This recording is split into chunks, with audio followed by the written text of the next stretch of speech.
नारायण।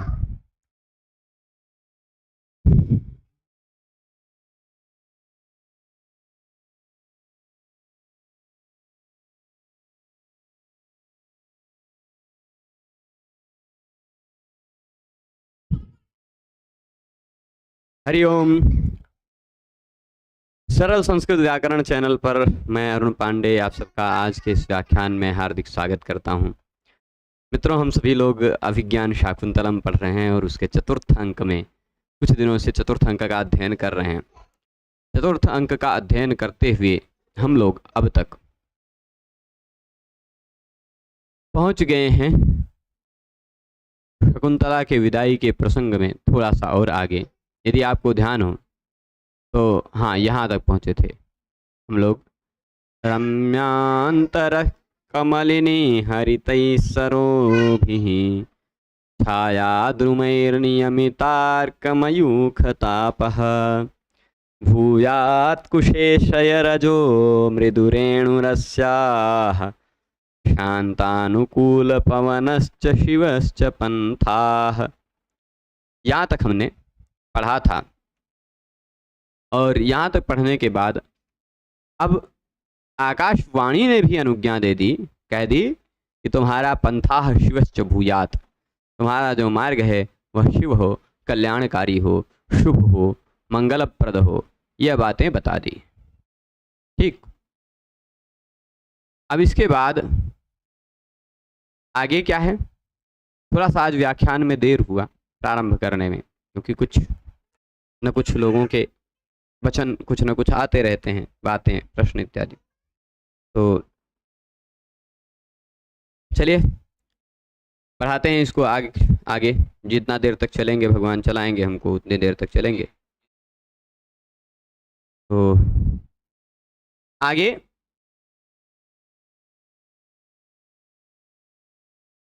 हाँ, ये कहाँ से आ गया फिर से?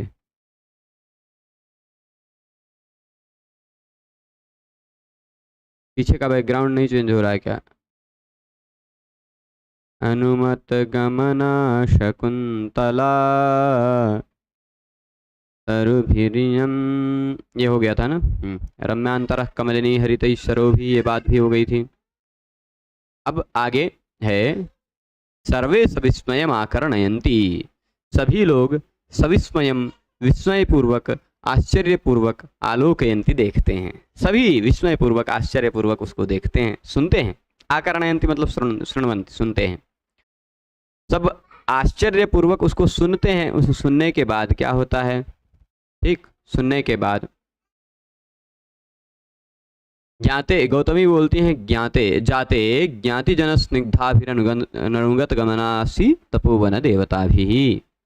ये बात भी हमने कल पढ़ ली थी कि हे जाते, हे बेटी, जो ज्ञाति जनों से स्नेह रखने वाले तपोवन की देवियां हैं, तपोवन देवताएं हैं, उन तपोवन देवता भी तपोवन देवताओं से तुम अनुमत गमनासी, अनुमत गमनासी उनका तुम अनुज्ञात गमनासी, तुम्हारा गमन अनुज्ञात हो गया है, तुम्हारा जाना तुम्हें जाने की आज्ञा मिल गई है। प्रणम भगवती ही, इन भगवतियों को प्रणाम करो, ऐसा बात बोलते हैं। अब शकुंतला क्या बोलेगी आगे? शकुंतला बोलेगी सप्रणामम परिक्रम्य जनांतिकम। सप्रणामम, प्रणाम भी करेगी सबको, वन देवताओं को, फिर परिक्रमण करेगी, थोड़ा सा आगे चलेगी, और फिर जनांतिक बोल रही। जनांतिक यहीं से आगे पढ़ना था हम लोगों को आज। जनांतिक का तात्पर्य वह होता है ऐसे वचन जो वचन किसी एक के प्रति कहा जाए, सब लोग न सुन पाए। तो प्रियंवदा से कह रही है, हले हला प्रियंवदे आर्यपुत्र दर्शनोत्सिकाया अपि आश्रम पदम परित्यजन्त्या दुखेन मे चरणौ पुरतः प्रवर्तेते। यहाँ वाक्य दोनों देखिएगा, ऊपर की लाइन और नीचे की लाइन। अला प्रियंवदे, अरे प्रियंवदा, आर्यपुत्र के दर्शन की उत्सुकता तो है मेरे मन में कि चलो अपने पति के दर्शन, पति का दर्शन मिल जाएगा, आर्यपुत्र का, दुष्यंत का दर्शन मिल जाएगा, यह उत्सुकता तो है मन में। फिर भी आश्रम पदम परित्यजन्त्या में चरणौ, आश्रम पद, इस आश्रम के स्थल को परित्यजन्त्या, परित्याग कर रही हूं मैं, और ऐसे परित्याग कर रही मेरा जो मेरे चरण हैं, मैं चरण हूं, दुखेन पुरतः प्रवर्तते, बड़े दुख पूर्वक आगे बढ़ रहे हैं। बहुत आसानी से मेरे चरण आगे नहीं बढ़ रहे हैं। दुखेन चरणों पुरतः प्रवर्तते, दुखेन दुख पूर्वक, मैं चरणों मेरे चरण, पुरतः सामने, प्रवर्तते प्रवृत्त हो रहे हैं। तात्पर्य यह है कि मेरे चरणों को आगे चलने में, आगे बढ़ाने में, आगे पैर बढ़ाने में दिक्कत हो रही है। क्या दिक्कत हो रही है? क्योंकि होता है भाई, वियोग होता है कि अब ये लोगों से कैसे मिल पाऊंगी, है ना, यही बात है। तो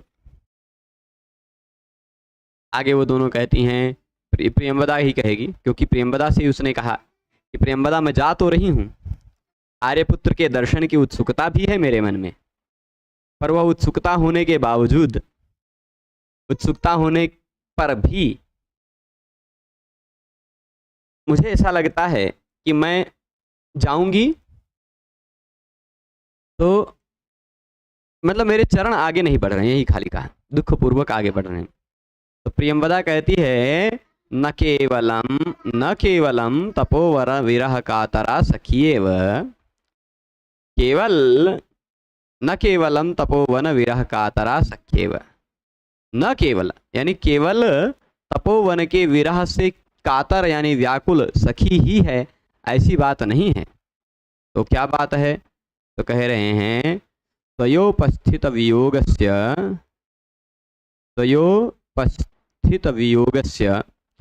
तपोवनस्यापि तावत् साम्यावस्था दृश्यते। कह रहे हैं कि हे सखी, केवल तुम ही विरह से व्याकुल नहीं हो, केवलम तपोवन विरह कातरा सखी एव, केवल मेरी सखी तुम ही तपोवन के विरह से कातर नहीं हो, कातर मतलब व्याकुल आकुल, तुम ही हो, ऐसी बात नहीं है। त्वयोपस्थित वियोग से, तुम्हारा वियोग अत्यंत, जो तुम्हारा जो वियोग है यह उपस्थित हो गया, बस होने ही वाला है तुम्हारा वियोग, इससे तपोवनस्यापि तावत् समवस्था दृश्यते। तपोवनस्यापि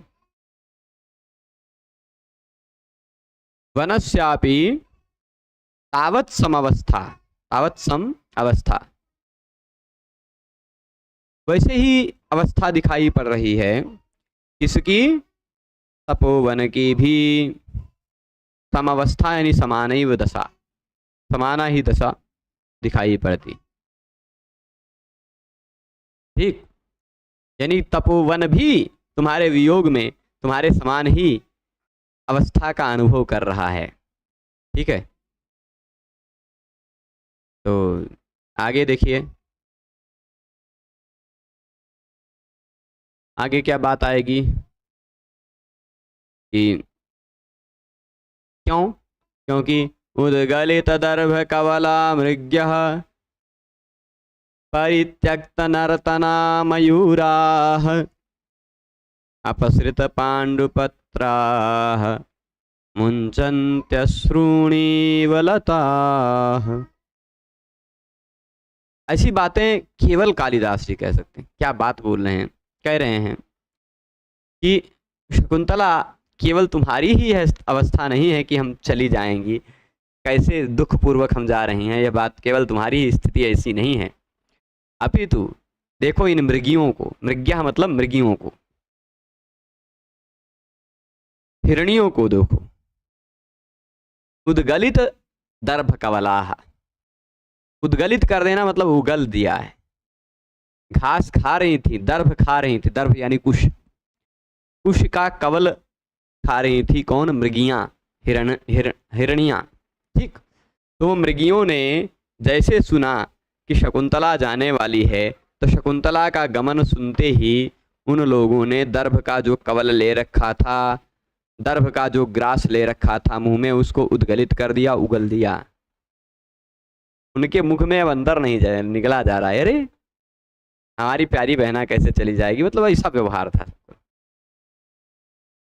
तो उद्गलित दर्भ कवलाह मृग्या है, देखो मृगियां, इन्होंने अपना दर्भ खाना छोड़ दिया, उगल दिया, वो भी वियोग सह रही है, वो तो बोल नहीं सकती, है ना।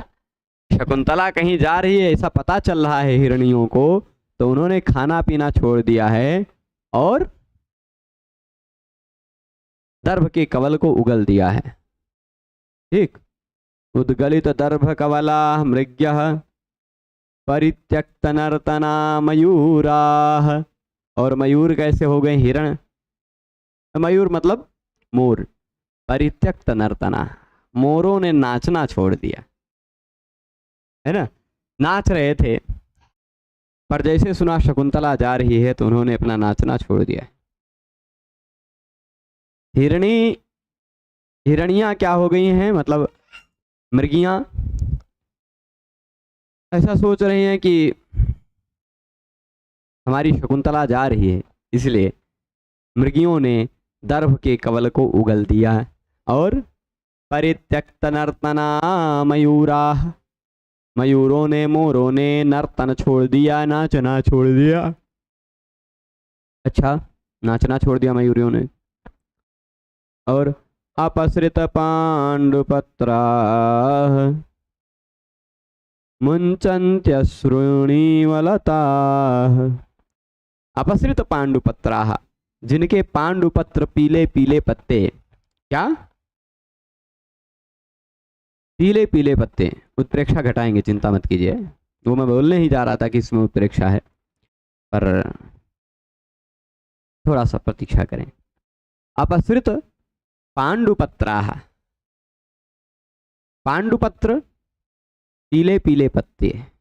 अच्छा, वसंते सर्वशस्यानाम जायते पत्र शातनम। वसंत काल जब आता है, वसंत का समय जब आता है, तो सारे पत्तों, सारे वृक्षों के, सारी फसलों के पीले पीले पुराने पत्ते झड़ जाया करते हैं, है ना। वसंते सर्वशस्यानाम जायते पत्र शातनम, तो सभी शस्यों के, सभी फसलों के पत्ते झड़ जाया करते हैं। ठीक।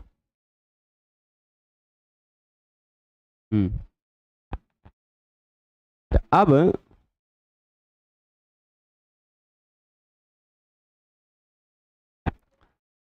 यहां देखिएगा कि अपसृत पांडुपत्राः, पांडुपत्रों को छोड़ दिया है, और लताः अश्रूणी व मुंचन्ति, लताएं मानो आंसू छोड़ रही, आंसू।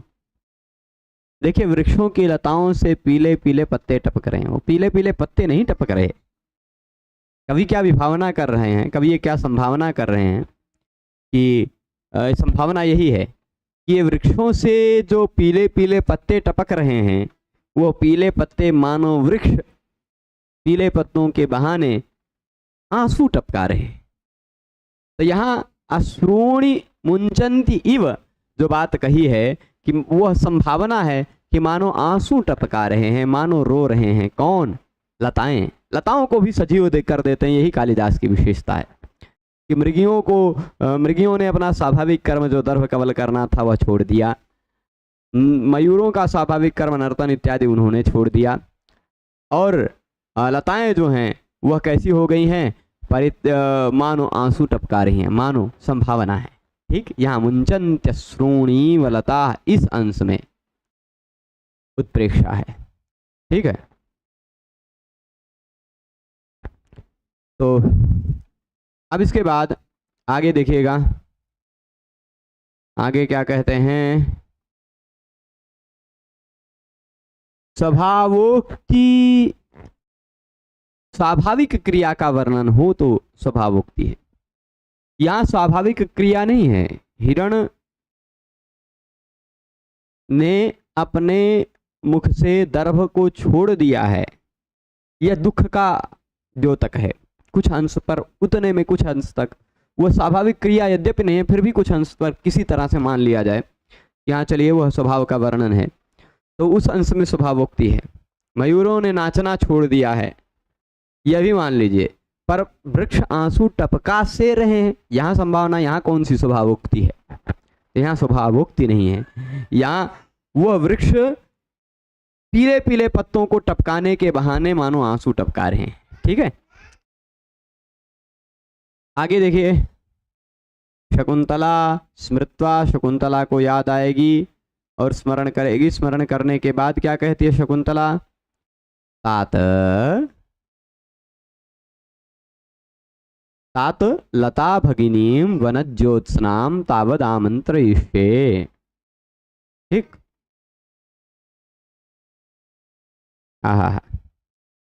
तात लता भगिनीं वनज्योत्स्नां तावदामंत्रयिष्ये। यहाँ कह रहे हैं कि हे तात, मैं जो हमारी लता भगिनी है, लता रूपी बहन है, क्योंकि बहन बनाया था ना शकुंतला ने, तो उस लता रूपी भगिनी को, जो वनज्योत्सना है, उसको आमंत्रित करूंगी। तावत आमंत्रित से कट रहा था तो मैं नीचे की लाइन में ले आया। उसको आमंत्रित करूंगी। क्यों आमंत्रित करूंगी का तात्पर्य क्या है? उससे थोड़ा सा मिलूंगी, उससे बातचीत करूंगी।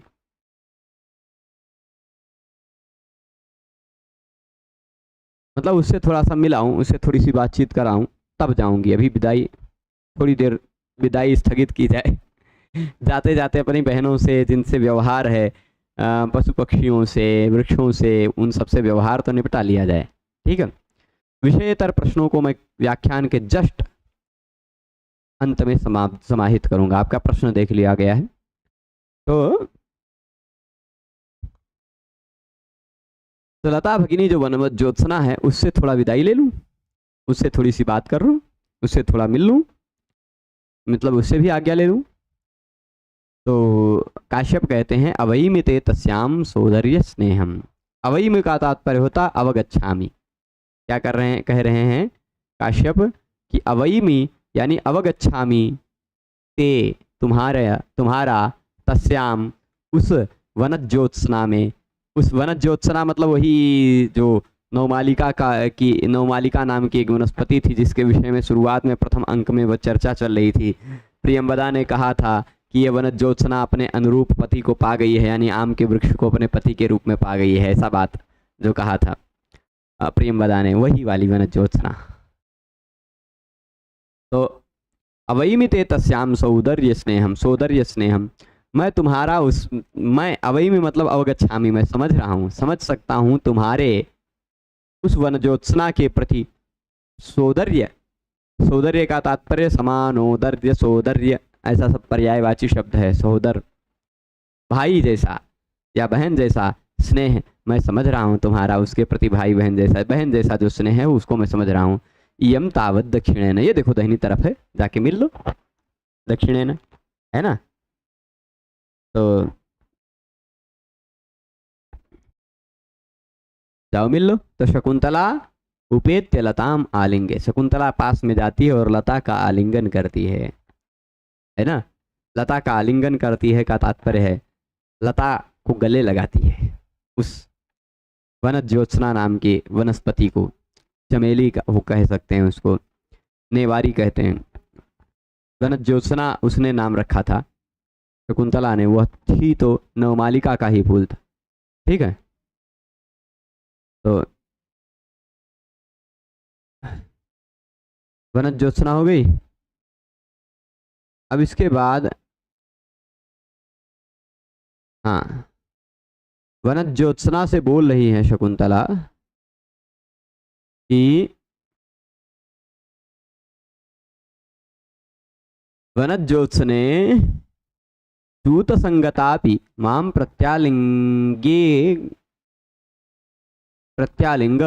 इतो गताभिः शाखा बहुभिः, शाखा बाहुभी होना चाहिए ना, हाँ बाहुभी ही है।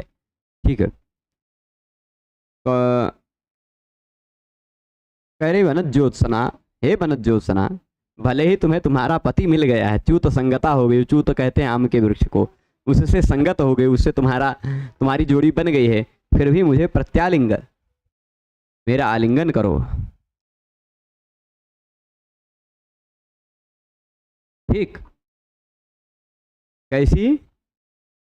शाखा बाहुभी एताभि प्रत्यालिंग इतो गताभि, इतो गताभि, इधर से जो तुम्हारी शाखाएं फैली हुई हैं, ऐसी शाखा रूपी बाहुओं से मेरा आलिंगन करो वनज्योत्सना। ऐसा वनज्योत्सना से शकुंतला कहती है।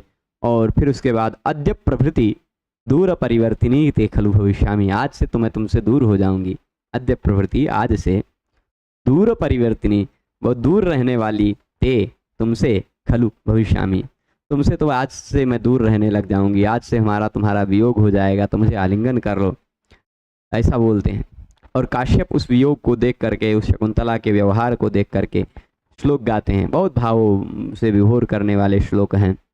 संकल्पितं प्रथममेव मया तवार्थे भर्तारमात्मसदृशं सुकृतेर्गता त्वं दूतेन संश्रितवती नवमालिकेयम् अस्यामहं त्वयि च सम्प्रतिवीतचिन्तः।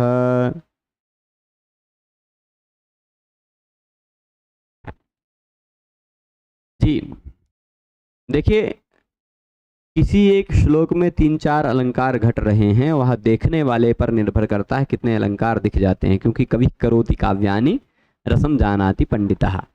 कवि केवल काव्य लिख देता है, उसमें क्या रस है, उसमें क्या अलंकार है, वह जानते हैं पंडितगण, है ना।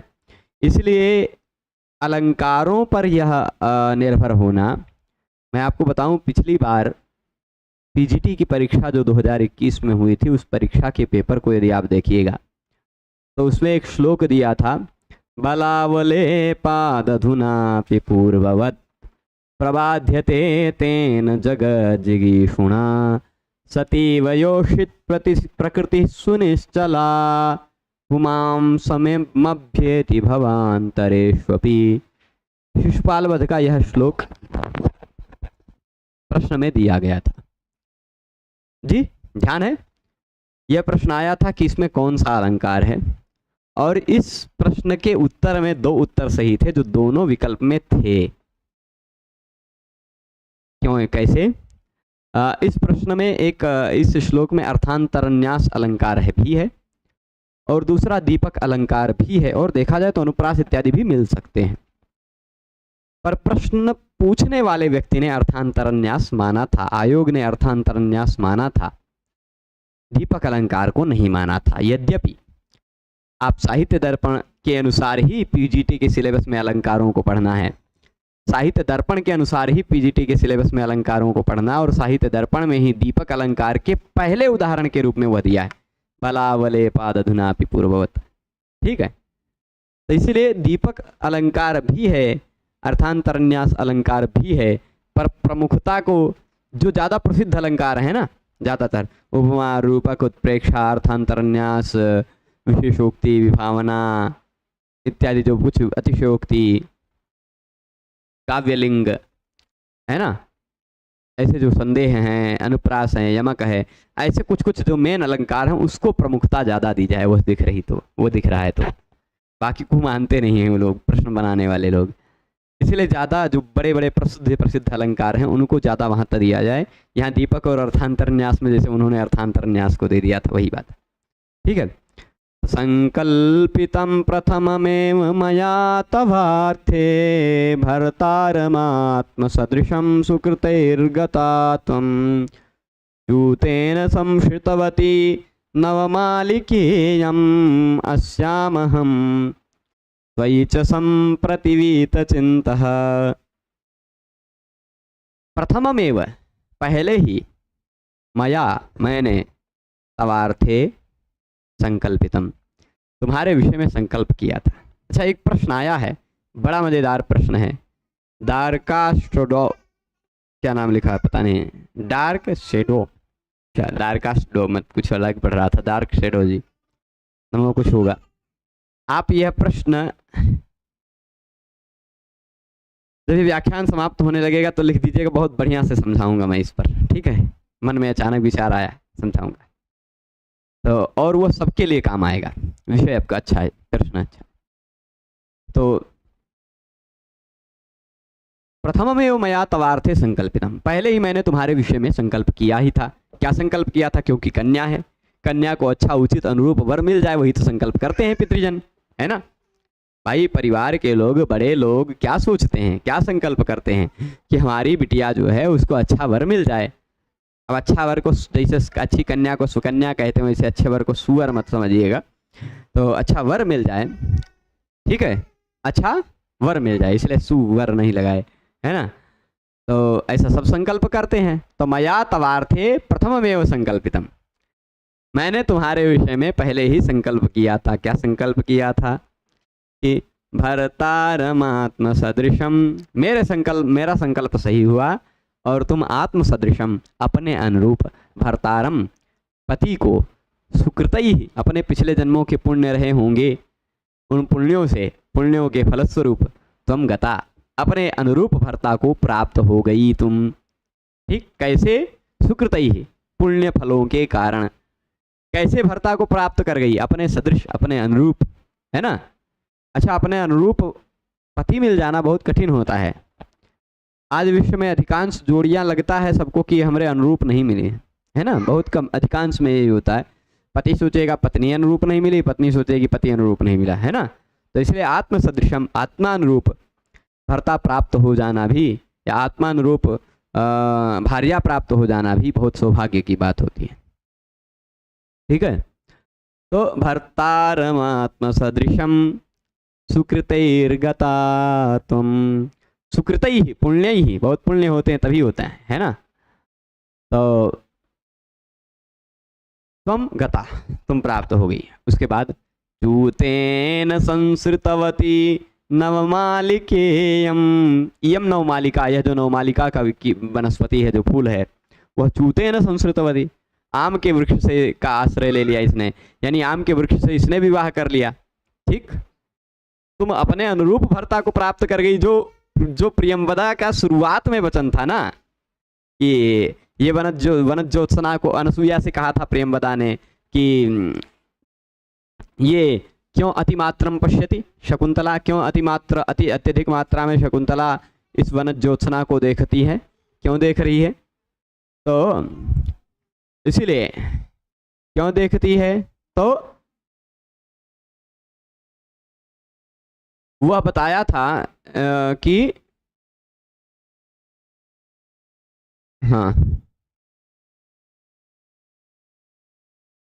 उत्तर दिया था कि ये वनज्योत्सना को क्यों अत्यधिक मात्रा में देखती है, क्यों ज़्यादा अच्छे से देखती है, ऐसा प्रियंवदा ने कहा था। और उसका उत्तर देते हुए प्रियंवदा ने कहा था कि यथा वनज्योत्सना आत्मानुरूपेण पादपेन संगता तथा अपि संगता अपि नाम एवं अहमप्यात्मना आत्मनोनुरूपम वरम लभेय इति, है ना। मैं भी अपने अनुरूप वर को पा जाऊं, ऐसा सोचती हुई शकुंतला इस वनज्योत्सना को ज़्यादा देखती है, ऐसा उसने कहा था। प्रियंवदा ने चिढ़ाते हुए ही कहा था।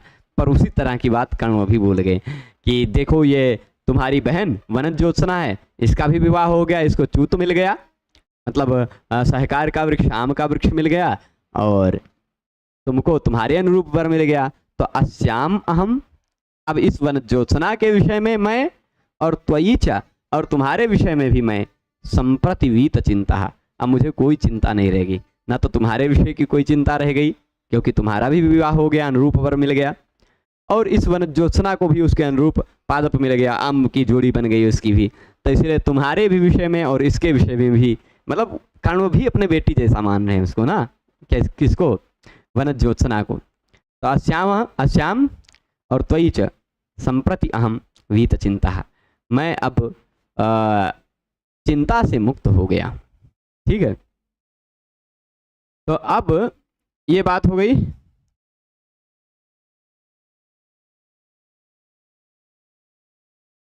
अस्यामहं त्वयि च संप्रति वीत चिंता। अब फिर शकुंतला से कह रहे हैं वही कण्व जी,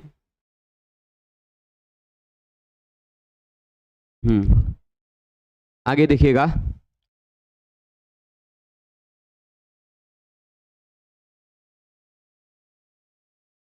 तो त्वयि अस्याम च अहम संप्रति वीत चिंता, संप्रति अब चिंता से मुक्त हो गया हूँ।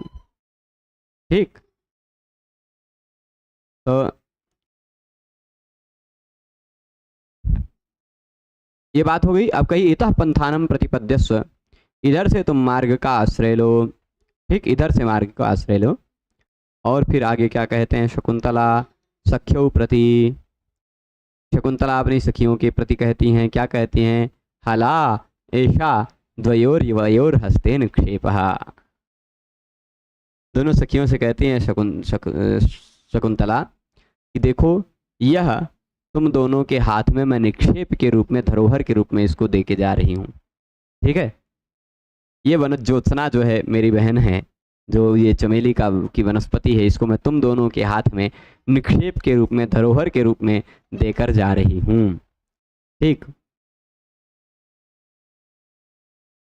तो अस्यामहं त्वयि च संप्रतिवीत चिंतः, मैं इसमें और तुम में, दोनों में चिंता से मुक्त हो गया हूँ। और फिर उसके बाद जब बोल गए कि अब ये शकुंतला बोल गई कि तुम दोनों के हाथों में यह मैं निक्षिप्त करके जा रही हूँ, तो सखियाँ दोनों बोल गईं, अयम जनः कस्य हस्ते समर्पितः, अयम जनः कस्य हस्ते समर्पितः। तुमको तो अयम जनः कस्य हस्ते समर्पितः, यह व्यक्ति जो है यानी मैं जो हूँ वह किसके हाथ में समर्पित है। ठीक, कस्य हस्ते समर्पितः मतलब क्या है कि अयम जना कस्य हस्ते समर्पिता, यह व्यक्ति जो है यानी मैं जो हूँ वो किसको, उसको मुझे किसके हाथ में दे के जा रही हो तुम, मुझे किसके हाथ में दे के जा रही हो। ऐसा कह करके वो दोनों आंसू बहाने लगती हैं। इति बाष्पम विहरतः, इति बाष्पम विहरतः, बाष्प कहते हैं आंसुओं को। इस तरह से दोनों आंसू बहाने लग जाती हैं। और अब काश्यप बोलते हैं, अनसूये अलम रुदित्वा, अनसूया ज़्यादा मत रो, अब रहने दो रोने से, है ना। ननु भवतीभ्यामेव स्थिरीकर्तव्या शकुंतला, अरे आप दोनों को ही तो शकुंतला को स्थिर करना है, आप दोनों को ही तो शकुंतला को समझाना है। तुम दोनों रोने लगोगी तो यह पगला जाएगी, है ना। इति सर्वे परिक्रामंती, सभी लोग परिक्रमा करने लग जाते हैं। तभी शकुंतला फिर बोलती है, तात एषाओटज पर्यंत चारिणी गर्भमंथरा मृगवधूर यदा नघ प्रसवा भवति तदा मह्यम किमपि प्रिय निवेदयित्रिकम विसर्जयिष्यथ। आहा, शकुंतला कहती हैं, तात पिताजी, एषोटज पर्यंत चारिणी, यह जो उटज के पास में विचरण कर रही है, कौन, गर्भमंथरा मृगवधू, जो गर्भिणी मृगवधू यानी मृगी हिरणी, जो गर्भिणी हिरणी है, जो उटज के समीप में विचरण कर रही है, ऐसी गर्भिणी मृगवधू, यदा अनघ प्रसवा भवति, जब इसका प्रसव हो जाता है, अनघ प्रसव यानी निष्पाप प्रसव हो जाता है, आराम से ये पुत्र को जन्म दे देती है, तदा मह्यम किमपि प्रिय निवेदयित्रिकम विसर्जयिष्यथ, तब मुझे भी कुछ प्रिय निवेदन भेजना, कुछ प्रिय सूचना भेज देना। ठीक, तब, कब, तब जब अनघ प्रसवा भवति, जब यह पुत्र को जन्म ले लेगी, पुत्र को जन्म दे देगी, गर्भ के भार से क्लांत जो कुटी के आसपास धीरे धीरे विचरण कर रही है, ऐसी यह जब गर्भ मंथरा यानी यह जब गर्भ छोड़ेगी, मतलब जब यह पुत्र को जन्म देगी, तो फिर मुझे कुछ सूचना दे देना, मुझे कुछ सूचना दे देना। प्रिय निवेदयित्रिकम, प्रिय निवेदन भेज देना। ठीक, ये बात शकुंतला ने कही। उसके बाद क्या है, काश्यप नेदम विस्मरिष्यामि, इसे नहीं भूलूंगा, ये बात मैं नहीं भूलूंगा, तुम्हारे पास जरूर सूचना भेजाऊंगा। ठीक है, तो तुम्हारे पास जरूर सूचना भिजवाऊंगा, ये बात हो गई। इसके बाद आगे देखिएगा, हाँ आगे बताते हैं। शकुंतला कहती है, शकुंतला गतिभंगम निरूप्य, शकुंतला गतिभंगम रूपयित्वा, मतलब चलते चलते थोड़ा सा ऐसी एक्टिंग करती हैं कि जैसे उनके गति को रोक दिया गया है।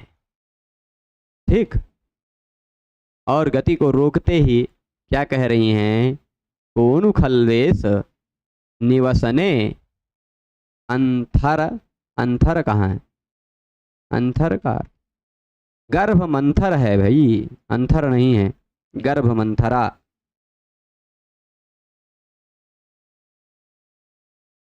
अब मंथरा का मतलब वो वाला मत समझ लीजिएगा जो थी, है ना, गभ मंथरा, हाँ,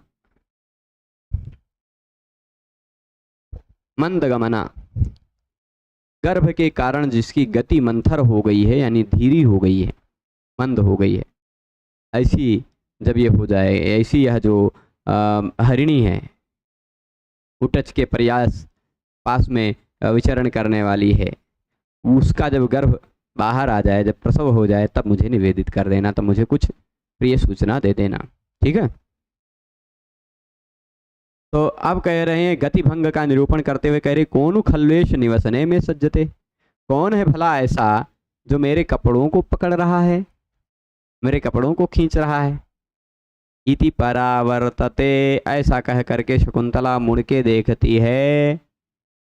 तभी काश्यप कहते हैं, काश्यप मतलब कण्व कहते हैं, वत्से बेटा, क्या, यस्य त्वया व्रणविरूपणमिङ्गुदीनां तैलं निषेच्यत मुखे कुशसूचिविद्धे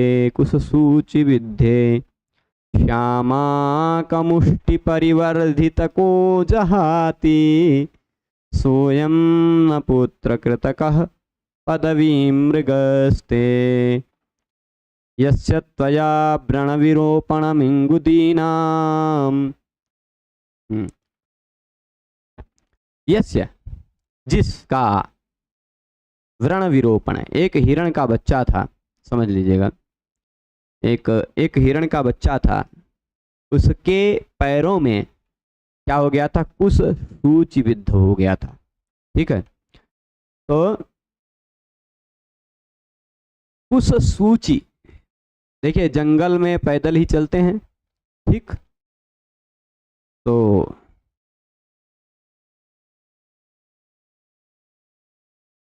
ये पैदल ही चलते हैं ना,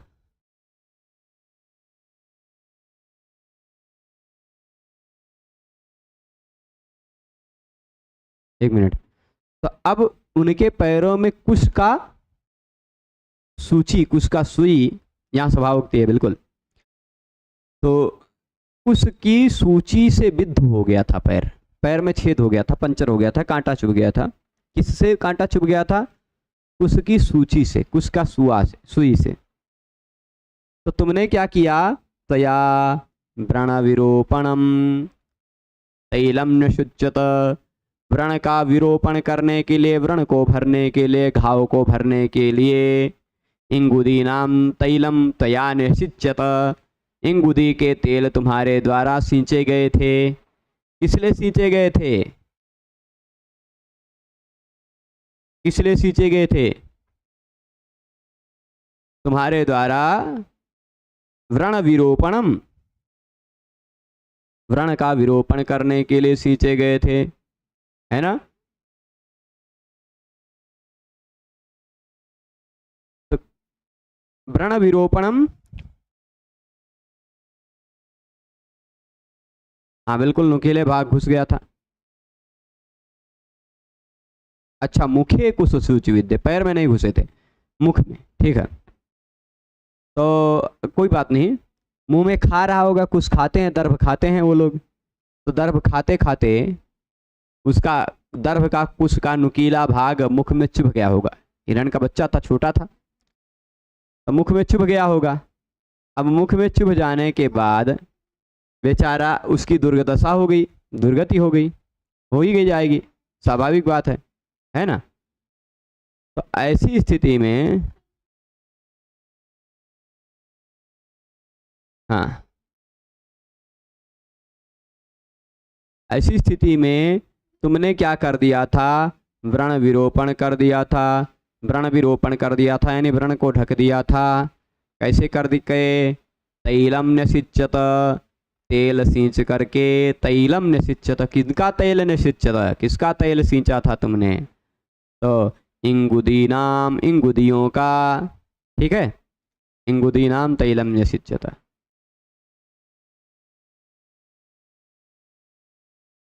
अब यस्य त्वया व्रण विरोपणम, व्रण का विरोपण करने के लिए तैलम त्वया न्यसिच्यत, तैल तुम्हारे द्वारा सींचा गया था, कहाँ पर, मुख में, मुख में तुमने तेल डाल दिया था, ठीक। इंगुदी का, इंगुदी हींग को नहीं कहते हैं, इंगुदी एक वनस्पति होती है, आप कहेंगे तो हम चित्र दिखा देंगे। हम सबके यहाँ कुछ लोग ऐसा कहते हैं, हमने जो पढ़ा था पहले, तो हमको किसी ने कहा था इंगुदी मतलब कोइंदी होता है, पर फिर भी मैं इंगुदी आपको चित्र दिखा देता हूँ, जब, है ना, इंगुदी का फल कैसा होता है। देखिए, इसको हिंगोट के नाम से भी जाना जाता है, और इसका वानस्पतिक नाम बैलेट नाइट्स इजिप्टियाका है, ऐसा कुछ नाम है। इंगुदी का फल अंडाकार होता है और पकने पर भूरे रंग का हो जाता है, सामान्य परिचय है। इंगुदी के फल के अंदर कठोर पत्थर जगह जैसे बीज होते हैं, रेंड भी कहते हैं, हो सकता है, और उसके अंदर, उस बीज के अंदर 40 से 45% तेल होता है, ठीक है। यानी 1 किलो इंगुदी के बीज में से आप 400 से 450 ग्राम तेल निकाल सकते हैं, ठीक। कुछ इमेज मैं दिखा देता हूँ उसका, प्रभु जी दर्शन दे दीजिए। हाँ, यस्य त्वया व्रण विरूपणम इंगुदीनाम, दिख गया, ये इंगुदी के कुछ फल हैं, ऐसा कुछ होता है, कांटे कांटे बड़े बड़े होते हैं और उसमें ये फल होता है, ठीक है। तो तैलम न्यसिच्यत मुखे कुससूचि विद्धे। चलिए, फिलहाल अब हम फिर से वापस आ जाते हैं। इन इंगुदी का तेल संभवतः वह एंटीबैक्टीरियल होता होगा, ठीक, तो जिससे घाव वाव भर जाता होगा, ठीक, घाव पर इन्फेक्शन नहीं होता होगा। तो इंगुदीनाम तैलम न्यसिच्यत, अब तेल डाला, देखिए उसने, हिरण के घाव है, दर्द है, पशु पक्षी भी भावनाओं को तो समझते हैं, पकड़ लिया प्रेम से, उसके मुंह में तेल डाल दिया, तेल डालने के बाद कुछ दिन तक उसको रखा अपने आसपास, है ना, और फिर उसके बाद श्यामा का मुष्टि परिवर्धित को जहाती, देखिए कुछ सूचि विद्धे, कुश की सुई से विद्ध, कुश की सुई से विद्ध हो गया था जिसका मुख, उस मुख में तुमने तेल डाल दिया था, इसका इंगुदी का तेल डाल दिया था, और फिर अब क्या खाएगा वह, घास खाएगा तो वो घाव फिर से भर जाएगा, घाव फिर से हो जाएगा, उभर आएगा। तो फिर तुमने उसके खाने पाने की भी व्यवस्था की, भाई जिसका खाना पीना बंद हो जाए, तुमने तेल का सिंचन करके उसको घाव को भर दिया, और फिर मुट्ठी में खुद से ही कोमल कोमल घास ले करके खुद से ही बढ़ाया, है ना। श्यामाक मुष्टि, श्यामाक संभवतः कुछ लोगों ने सामा अर्थ लिया है, पर यहाँ श्यामाक मुष्टि परिवर्धित कहा, मुन्यन्यस्य, मुन्यन्यस्य कुछ एक अन्न होता है, अन्न ही है, वीराकस्य मुष्टि भी हो सकता है, श्यामा सामा को ही कहा जा रहा हो, ठीक, पर कोई एक अन्न है, वन्य अन्न, कुछ वन्य के आसपास थोड़ा मोटा मोटा वो जो अन्न होता है उसको श्यामाक कहा गया है। तो श्यामाक मुष्टि परिवर्धित को, श्यामाक तुम अपने मुट्ठी में लेती थी और उसको आराम से खिलाती थी, और खिलाते खिलाते, सामा का चावल खिलाते खिलाते जो बढ़ा हुआ है, जो बढ़ गया है ना, श्यामाक मुष्टि परिवर्धित कहा, जहाती, जहाती छोड़ नहीं रहा है, जहाती मतलब छोड़ रहा है, पर अगवा न कहा है ना, जहाती क्या कहा है, जहाती न मतलब नहीं छोड़ रहा है, ठीक। श्यामाक, सामा के चावल को मुट्ठी में अपने मुट्ठे में रख रख के उसको बढ़ाया है, जिसको तुमने खिला खिला के, वही पुत्र कृत कहा ते मृगः, जिसको तुमने अपना पुत्र जैसा बना लिया था, अपना कृत्रिम पुत्र बना लिया था, ऐसा मृगः, ऐसा हिरण, ते पदवीम न जहाति, ते तुम्हारी पदवीम, पदवी कहते हैं मार्ग को, न जहाती तुम्हारे रास्ते को नहीं छोड़ रहा है, तुम्हारे रास्ते में खड़ा हो गया है, रोक रहा है। ठीक, तो भाव तो देखिए कि वो जा रही है तो मृग लोगों ने भोजन छोड़ दिया है, मयूरों ने नाचना छोड़ दिया है, वृक्ष भी पत्तों के गिराने के बहाने रो से रहे हैं। एक हिरण का बच्चा जिसको बढ़ाया था शकुंतला ने पाल पोस कर, वह हिरण का बच्चा आकर के शकुंतला को पकड़ करके कपड़ा पकड़ के खींच रहा है। ऐसे ऐसे भाव सोचिए, वनों में ऐसा संभव है। तो ते मृगः, वह तुम्हारा पुत्र जैसा तुमने जिसको बना लिया था, वह तुम्हारे रास्ते को नहीं छोड़ रहा है। ऐसा परिवार बना लेते हैं सब। शकुंतला वत्स, शकुंतला बोलेगी, क्या बोलेगी? वत्स किम सहवास परित्यागिनीम माम अनुसरिसी, क्या जो तुम्हारे साथ खुद से ही तुम्हारा साथ छोड़ के जा रही है, तुम तो मेरा साथ छोड़ के नहीं जा रहे हो, साथ छोड़ के तो मैं जा रही हूं, यानी गलती तो मेरी है। तो सहवास परित्यागिनीम, सहवास का परित्याग करने वाली मेरा तुम अनुसरण कर रहे हो, माम अनुसरसी, क्यों छोड़ रहे हो? ठीक, अचिर प्रसूतया जनन्या विना वर्धित एव, हुआ ये था कि इसकी माता मर गई थी, ठीक है, और इसकी इस हिरण के बच्चे की माता मर गई थी, शकुंतला ने ही उसको बढ़ाया था। तो अचिर प्रसूतया जनन्या विना वर्धित एव, तुरंत जिसने जन्म दिया था ऐसी माता के बिना तुम बढ़ ही गए हो। इदानीमपि मया विरहितम त्वाम तातस् चिंतयिष्यति, और अभी भी मुझसे विरहित हो जाओगे तुम, तो ऐसा थोड़े ना है कि तुम्हारी ये दूसरी जो बनी हुई माता है इस लोक की, वो दूसरी माता तुमको छोड़ के जा रही है, ऐसा नहीं है। तात, हमारे पिताजी तुम्हारे विषय में सोचेंगे ही, तातस् चिंतयिष्यति नवर्तस्व तावत, लौट जाओ वत्स, ऐसा कह रही है शकुंतला। इति रोदती प्रस्थिता, इस तरह वो रोती हुई, ऐसा कह करके रोती हुई प्रस्थान करती है शकुंतला, उससे छुड़ा करके। ठीक है, फिर उसके बाद उत्पक्ष्मणोर्नयनयोरुपरुद्ध वृत्तिम वाष्पम कुरु स्थिरतया विरतानुबंधम अस्मिन्नलक्षित नतोन्नत भूमि भागे मार्गे पदानि खलु ते विषमी भवन्ति। क्या भाव है? शकुंतला रोती हुई प्रस्थान कर रही थी, आंखों से आंसू टपकाते हुए, क्यों बोली? तुम्हारी यह माता तुम्हें खुद छोड़ के जा रही है ना, तुम तो नहीं छोड़ रहे हो, तो जो तुम्हारी यह माता तुम्हें छोड़ के जा रही है उसका पीछा क्यों कर रहे हो?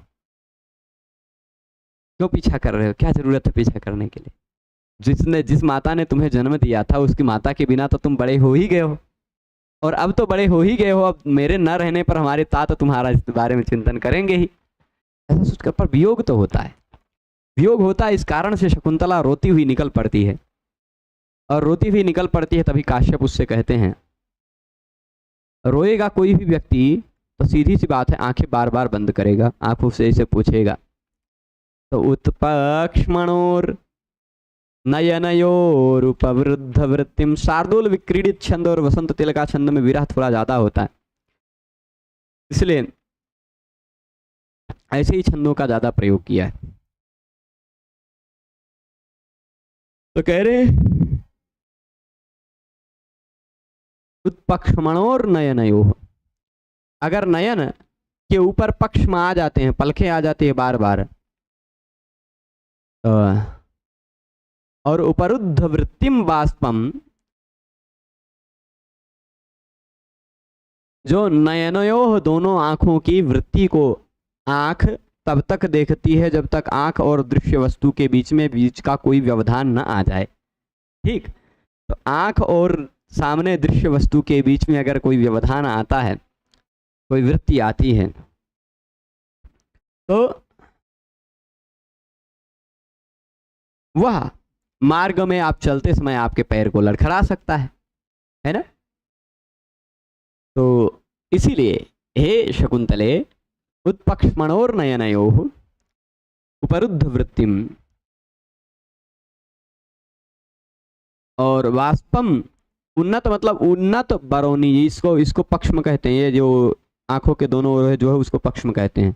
तो उन्नत जो ऊंचे ऊंचे पक्ष्म हैं तुम्हारे, सीधे सीधे बाल होते हैं, खड़े खड़े बाल होते हैं जिसमें, ऐसे उत्पक्ष्म वाले जो नयन है तुम्हारे, उसमें उपरुद्ध वृत्तिम, अब आंसू टपकाएगी तो उसके बालों में अटकेगा, बड़े बड़े बाल हैं तो, और बालों में अटकेगा आंसू, वह आंसू दृष्टि में प्रतिबंध जन्म देगा, मतलब आंख दृष्टि बाधित करेगा, देखने में दिक्कत पैदा करेगा, है ना।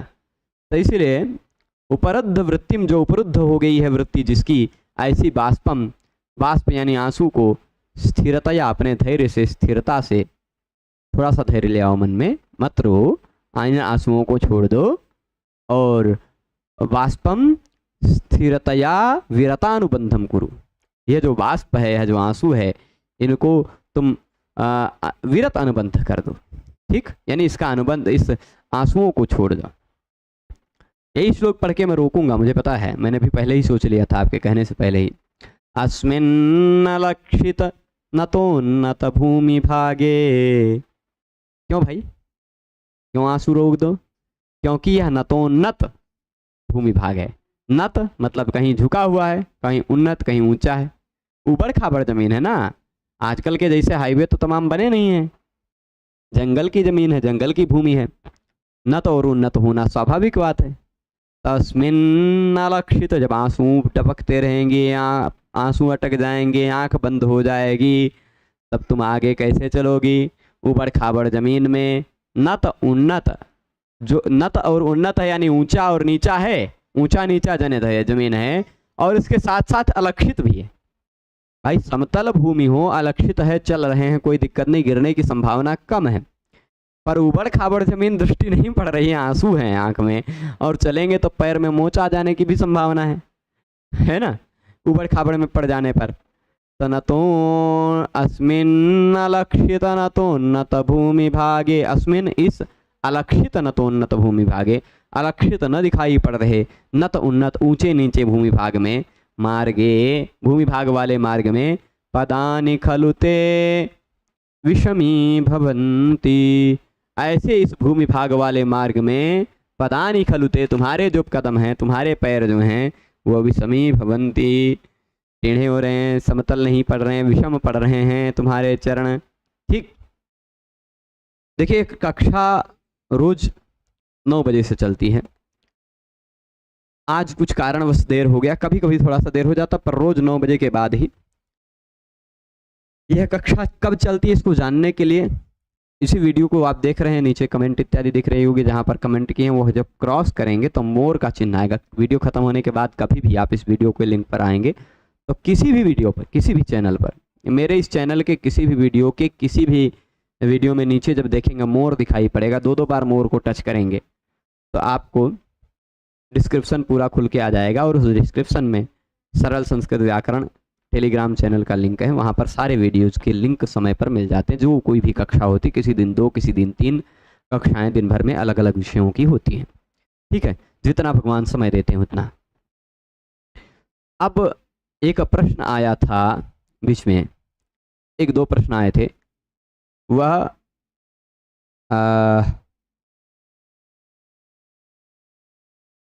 प्रश्न पुनः यदि उपस्थित हो जाए, 1 मिनट देखना पड़ेगा तो मैं बता देता हूँ।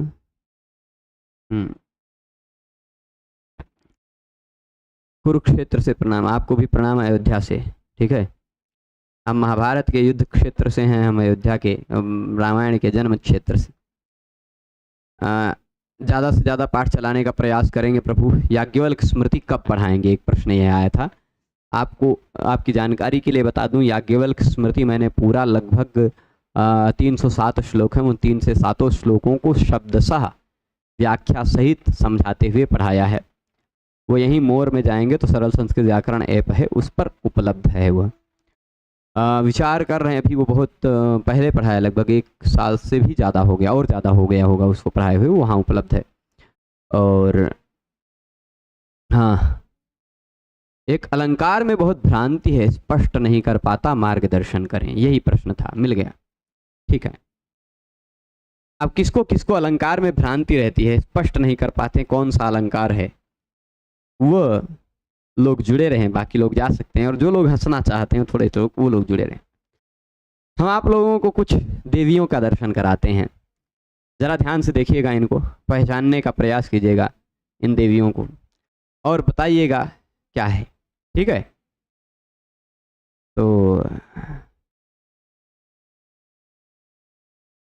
हाँ, दिखा दें। आपके अलंकार प्रश्न का मैं उत्तर दे रहा हूं, यहां से देखिएगा। इनको पहचानते हैं क्या? नहीं, ये तो सरक गई इधर उधर, ठीक ठाक नहीं दिख रही ना, कोई बात नहीं, हम इनको इधर उधर उठा लाएंगे। इनको पहचान रहे हैं क्या? कोई पहचानता है इनको? नहीं पहचानेगा। ये कृत्रिम बुद्धिमत्ता से उत्पादित की गई एक देवी हैं। इनका उत्पादन अभी अभी हमने किया है AI से। किसी दूसरे की फोटो कहाँ से ले आते, तो हमने सोचा इन्हीं को ले आते हैं। इन देवी को पहचानते हैं क्या आप?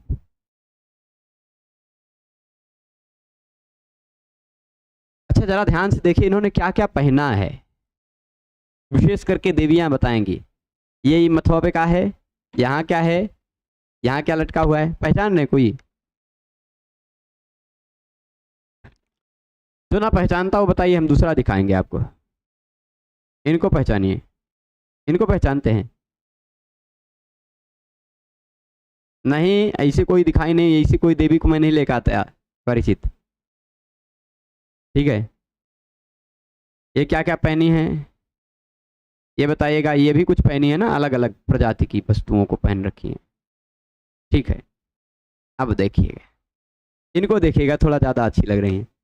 तो अब देखिए, ये मैंने कहीं से आप सबको बताते बताते ही बीच में थोड़ा सा जब चुप हुआ था, तो ऐसे इन फोटोज़ को मैंने बनाया है AI के थ्रू से। AI आजकल उसको बता दीजिए कि इस तरह का एक फ़ोटो बनाकर दिखाओ, तो एक फ़ोटो नहीं, कई फ़ोटोज़ बनाकर दिखाता है, जिस फ्रेम में चाहिए वैसे फ्रेम में बना कर दिखाता है। तो मैंने एक भी दिखाया, और उसके साथ साथ इसको भी आप देख ही सकते हैं। इन देवी को भी कहाँ गई, ये दिख रही हैं कि नहीं दिख रही? इनको भी देख लीजिए, का पहनी है ना, बढ़िया दिख रही हैं। तो अब देखिए, ये नाक का कुछ है, इसको क्या कहते हैं, शायद झुमका यहाँ को कहते हैं कि यहाँ को पता नहीं, हम नहीं जानते भैया। पर किसी को झाले कहते हैं, किसी को बिंदी कहते हैं, किसी को मांग टीका कहते हैं, किसी को नथिया कहते हैं, किसी को हार कहते हैं, किसी को नौलखा कहते हैं, किसी को पता नहीं क्या क्या कहते हैं, है ना। तो ये सब जानते हैं ना आप? काहे जानते हैं, किसने बताया आपको? आप पहचान जाते हैं कि नहीं पहचान जाते हैं? तो बस अलंकारों को पहचानना एकदम ऐसा ही है। आपको कैसे पता चल गया कि इसे मांग टीका होता है? तो बस स्वाभाविक ढंग से बता रहा हूं। एक आपने अपने मन में एक परिभाषा, भले ही कहीं पढ़ी हो चाहे न पढ़ी हो, पर आपने अपने मन में एक ऐसे भावना बना रखी है कि जो माथे पर ऐसे लटकाया जाता है, इसे यहाँ आगे बड़ा हो जाता है, पीछे रस्सी जैसा पीछे लटका होता है, उसको मांग टीका कहा जाता है। जो कान में पहना जाता है वो झुमका होता है, या क्या कहते हैं, और कुछ कुछ अलग अलग नाम से कहते हैं, है ना। जो नाक में पहना जाता नथिया कहते हैं, नोज रिंग कहते हैं, या और अलग अलग शब्दावली से उसका प्रयोग करते हैं। गले में जो पहना जाता है, थोड़ा अलग अलग डिजाइन बने होते हैं, उसको हार कहते हैं, है ना। इस प्रकार की आकृति हो तो हार है, इस प्रकार की आकृति हो तो झाला है, इस प्रकार की आकृति हो तो नथिया है, इस प्रकार की आकृति हो तो मांग टीका है, इस प्रकार की आकृति हो तो पायल है, इस प्रकार की आकृति हो तो कंगन है। ये जैसे हथों में लटकाई हुई ना, लटकाई नहीं पहनी हुई है। तो ये सब जैसे आप जान जाते हैं, वैसे ही अलंकारों को भी पहचानने का तरीका वही है कि आप खाली जान लीजिए कि इस प्रकार का अर्थ हो तो यह अलंकार है, इस प्रकार की शब्दावली का प्रयोग हो तो यह अलंकार है। बस खाली इतना पहचानने का ही तरीका आपको जानना है। बस आप यदि किसी भी श्लोक को पढ़कर यदि उसका अर्थ जान जा रहे हैं, तो आप अलंकार अपने आप निकाल कर लाएंगे। अब आप एक बात बताइए, कल्पना कीजिए कि आप इनको देखें ही ना। अच्छा बताइए, इन अलंकारों को आप कैसे जानें कि अलंकार हैं? मान लीजिए आप इन देवी को एक भी बार न देखते, ठीक, देखिए बच्चे फिर भी नहीं समझ पाते हैं। शुरुआती में बच्चे को बता दिया जाता है ये मांग टीका है, ये झाला है, अभी हम भी बहुत सारी चीज़ों को नहीं जान पाते हैं। तो जैसे जैसे ये थोड़ा धीरे दृढ़ हो जाता है वैसे वो भी दृढ़ हो जाता है, इसमें कोई बहुत कठिन बात नहीं है। आप अलंकार को पहचानने का तरीका सिर्फ यही है, सिर्फ एकमात्र तरीका है। आज एक व्यक्ति ने मुझसे यही प्रश्न पूछा था दोपहर में, मैं जब व्याख्यान विद्यालय में था तो व्हाट्सएप पे प्रश्न पूछा था किसी ने कि मुझे यजुर्वेद में अलंकार, रस, छंद, रस इत्यादि निकालने हैं, कैसे निकालूं, क्या तरीका है? तो मैंने इस तरह से नहीं दूसरे तरह से बताया था, और दूसरे तरह से वो भी तरीका बता देता हूँ। मैं कहा रोज खाना खाते हैं ना आप लोग, ठीक है, रोज खाना खाते हैं, आपके सामने पूड़ी रखा है, रोटी रखा है, चावल रखा है, दाल रखा है, सब्जी रखा है, खीर रखा है, जो जो चीज़ें हैं वो रायता रखा है, सब अलग अलग चीज़ें हैं। सबको आप पहचानते हैं ना? काहे पहचानते हैं? क्योंकि आपका रोज उनसे व्यवहार है, पहचानते हैं ना? अब चाहे 56 भोग के बीच में, चाहे हजारों भोग के बीच में रोटी रखा हुआ है, आप उसको अलग से पहचान जाएंगे कि नहीं पहचान जाएंगे? अलग से कहीं पूड़ी रखा हुआ उसको पहचान जाएंगे कि नहीं पहचान जाएंगे? चावल रखा हुआ है, भात बना करके रखा हुआ है, 56 भोग हो चाहे 1000 भोग हो, बीच में रखा हुआ है, पहचान जाएंगे कि नहीं पहचान जाएंगे? तो जिस तरह से आप उन वस्तुओं को पहचान जाते हैं उसी तरह आप अलंकार को भी पहचान जाएंगे, क्योंकि जिस तरह आपने मन में बनाकर रखा इस प्रकार की आकृति वाला जो होता है वो ये अलंकार होता है, इस प्रकार की आकृति वाला होता है वो ये पूड़ी होता है, उस प्रकार की आकृति वाला होता जो तेल से न तला गया हो, सीधे तवे पर बनाया हुआ वो रोटी होता है। ऐसा जो आपने परिभाषाएं अपने मन में बना रखी हैं, उसी प्रकार के परिभाषाओं के आधार पर उन वस्तुओं को देखकर आप जान जाते हैं कि यह रोटी है, यह सब्जी है, यह पूड़ी है, यह चावल है, ये सब जैसे जान जाते हैं वैसे ही आप अपने मन में परिभाषा ये बना लें कि जहाँ पर दो अलग अलग वस्तुओं को कंपेयर किया जा रहा हो वहाँ उपमा होती है, जहाँ पर दो अलग वस्तुओं में एक वस्तु में एक दूसरे वस्तु की संभावना कर दी जाती है वहाँ उत्प्रेक्षा होती है, जहाँ पर एक वस्तु में दूसरे वस्तु की आरोप कर दिया जाता है, आरोप कर दिया जाता है कि ये ऐसा ही है, जैसे मुख नहीं, ये ऐसे कह दिया जाए यह तो चंद्र है, ये चंद्र है, चंद्र ने गहने पहन रखे हैं, ऐसा कह दिया जाए तो ये फिर आरोप हो गया, रूपक हो गया। और अगर एक का निषेध करके कह दिया जाए यह युवती नहीं यह चंद्र है, निषेध पूर्वक कह दिया गया तो अपहनुति हो गया। और अगर शब्दावली में बार बार वर्णों की पुनः पुनः आवृत्ति हो रही है, अनुप्रास हो गया। समान अर्थ वाले शब्दों की पुनः पुनः आवृत्ति हो रही है तो लाटानुप्रास हो गया। असमान अर्थ वाले या एक सार्थक एक अनिरर्थक शब्द की पुनः पुनः आवृत्ति हो रही है, यमक हो गया। ऐसे यदि आप परिभाषाओं को व्यवस्थित ढंग से समझ लेंगे, उदाहरणों के साथ समझ लेंगे, तो आपको अलंकारों को पहचानने में दिक्कत नहीं होगी। मैंने यद्यपि अलंकारों पर बहुत विस्तृत व्याख्यान दिए हुए हैं, आप खाली अलंकार अरुण पांडे लिखकर खोज दीजिए, कोई भी अलंकार जो आपके सिलेबस में हो, उपमा, उत्प्रेक्षा, रूपक, अनुप्रास, अतिशयोक्ति, भ्रांतिमान, संदेह, जो कोई भी अलंकार आपको लगता है उन अलंकारों का नाम लिखकर, मेरा नाम लिखकर खोज लीजिए, वीडियो मिल जाएगा, यूट्यूब पर उपलब्ध है। बहुत विस्तार से मैंने उपमा अलंकार को 3 घंटे में बताया है। उपमा अलंकार के 2500 भेदों को उदाहरण के साथ घटित करते हुए बताया है, 2500 उदाहरणों को घटित करते हुए बताया है। तो जब आप उस क्रम से एक बार 2 बार थोड़ा समय दे दीजिए भाई। आप कितने साल के हो गए? आप मान लीजिए एवरेज 25 साल के हो गए ना। 25 साल में कई बार आपने अलंकारों के बारे में सुना होगा, अलंकारों के बारे में पढ़ा होगा, अलंकारों के बारे में चिंतन किया होगा, अभी तक नहीं समझ में आया ना। एक बार में कोई विषय नहीं समझ में आता है। यह आग्रह रहेगा कि आप एक बार पढ़ें। मुझे इतना भरोसा है अपने ऊपर कि मैंने जिस तरह बताया आपको समझ में आएगा।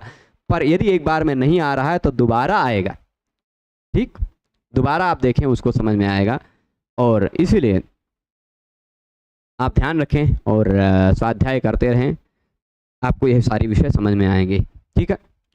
एक व्यक्ति आया है, इस व्यक्ति को मैं बहुत पहले से यह नज़र में है, इसको धूर्त को मैं बार बार रिमूव करता हूं पर पता नहीं क्यों आ जाता है, ठीक है। चलिए अभी इस व्याख्यान को समाप्त करते हैं। सभी लोग जुड़े रहे उसके लिए सभी को बहुत बहुत धन्यवाद। नमो नमः। एक है, मतलब पता नहीं क्यों स्वयं नाम तो है जाधव, नाम क्या है जाधव, पर बन गया है कन्वर्टेड ईसाई, और अब ईसाई धर्म का प्रचार करने हमारे चैनल पे आ जाता है, यहाँ पर बकवास करने।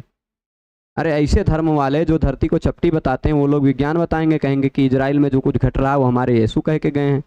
धूर्त लोगों, अपने प्रचारों को अपने वहाँ पर रखो।